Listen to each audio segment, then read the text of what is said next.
नमस्कार साथियों, ये मेरे बेबी अडेनियम्स हैं जो मैंने लगभग 3 महीने पहले लगाए थे और आज यह इतने बड़े हो गए हैं और ठंडी का मौसम शुरू हो गया है, इसलिए इसके विशेष केयर की आवश्यकता है। मैंने ये सारे बीज रेत में लगाए थे।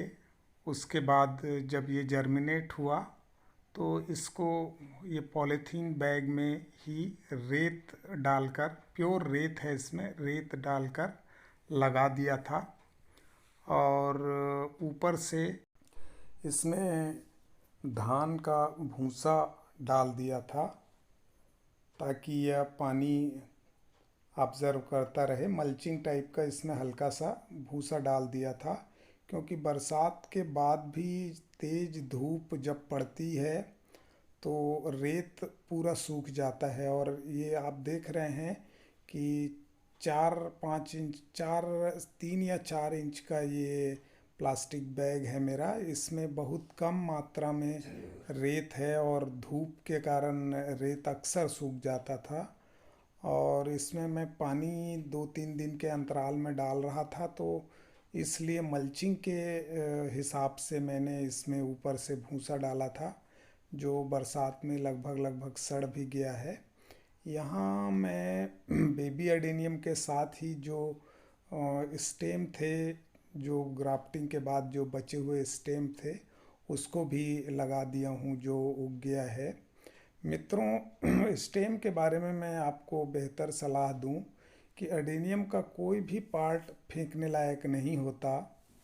आप ये देख रहे हैं, इस सीडलिंग को बढ़िया तरीके से ग्राफ्टिंग के लायक ग्रो करने में हमको लगभग लगभग 2-3 साल लग जाते हैं, तब जाके यह 6 इंच 7 इंच का हो पाता है। और यदि आप स्टेम ग्राफ्ट कर रहे हैं और स्टेम को लगा दिए तो स्टेम जल्दी डेवलप होता है।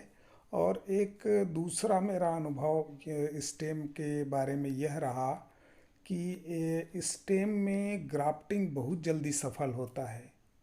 दूसरी बात, ये जो स्टेम है उसको उगाने से उसमें रूट राट की समस्या भी बहुत कम रहती है।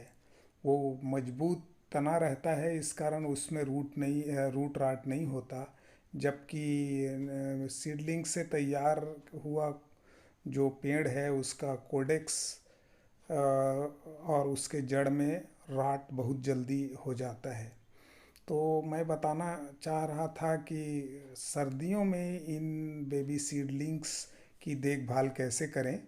तो सबसे पहले मेरा जो 2-3 साल का अनुभव रहा कि ठंड में बेबी सीडलिंग को रात में खासकर ढक देना चाहिए, क्योंकि इसमें जब ज़्यादा शीत पड़ने लगता है तो इसके पत्ते गलने लगते हैं। और शीत पड़ना आरंभ हो उसके पहले आप सीडलिंग्स को चेक कर लें कि इसमें इसके जो छोटी छोटी इसकी पत्तियां रहती है वो इसके बॉडी के साथ चिपकी रहती है। और शीत पड़ने के बाद वो सड़ने लगता है, ये देखिए। और यहीं से रूट राट प्रारंभ होता है, ऊपर से राट होने लगता है।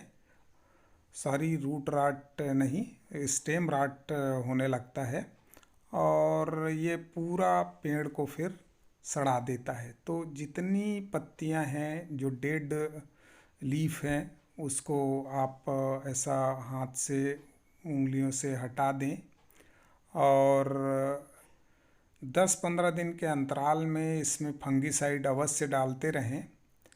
मैं तो पिछले 2-3 साल से जब तेज़ धूप लगातार पड़ने लगता है तब इसमें 10-15 दिन के अंतराल में एनपीके भी डालता हूँ, क्योंकि मेरे को लगता है कि सीडलिंग्स को शीत निद्रा जैसी कोई चीज़ सीडलिंग्स के साथ नहीं होती। यह अवश्य है कि बरसात के मुकाबले ठंडी में सीडलिंग्स का डेवलपमेंट थोड़ा कम होता है, पर होता ज़रूर है। पिछले साल तो मैंने बिल्कुल 15 दिन में NPK और 15 दिन में फंगिसाइड डालते रहा हूँ। ठंडी के मौसम में कभी कभी तेज़ बरसात भी हो जाती है।